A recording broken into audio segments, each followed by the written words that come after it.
สวัสดีจ้ามื้อนี้เขามารับจ็อบเฮ็ดงานโรงแรมเนาะมาเป็นแม่บ้าน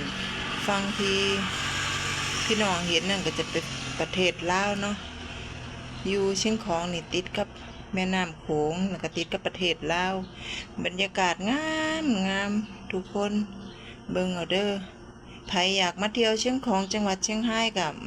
มาเที่ยวได้เด้อจ้านี่บรรยากาศฟังพุ่นก็จะเป็นประเทศลาวบรรยากาศแม่น้ำโขงโรงแรมก็ส